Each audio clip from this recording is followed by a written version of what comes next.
Dunia peradilan lagi-lagi tercoreng usai hakim yang semestinya menegakkan hukum dan keadilan justru terseret perkara rasuah.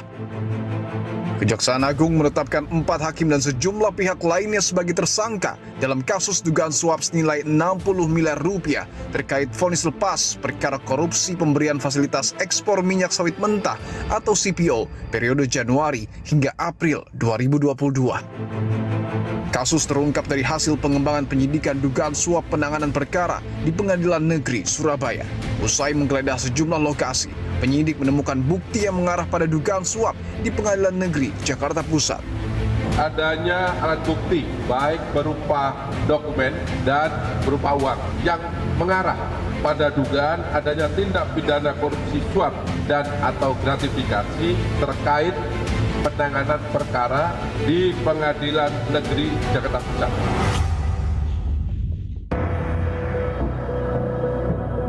Kasus ini bermula dari pertemuan antara Wahyu Gunawan, Panitera Muda Perdata, dengan Arianto, pengacara pihak berperkara.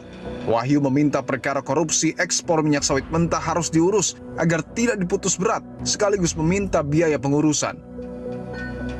Arianto lalu menyampaikan pesan itu kepada Marcella Santoso. Marcella kemudian mengatur pertemuan dengan Muhammad Syafi'i.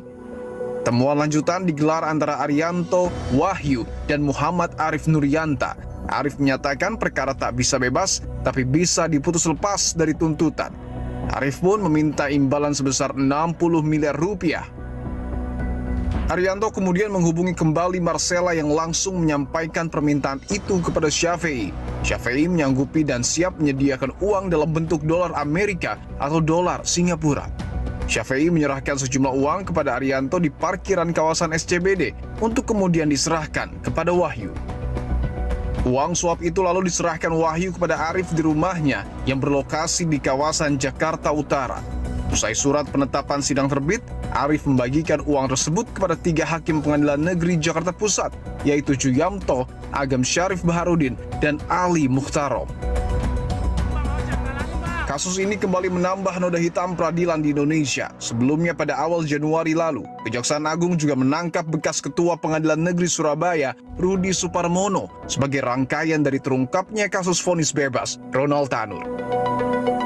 Ironis, penangkapan hakim karena suap tak lagi menjadi hal yang mengejutkan, namun justru menunjukkan persoalan kronis yang menggerogoti moral dan integritas sistem peradilan di Indonesia. Lalu bagaimana negara membenahi integritas para sang pengadil?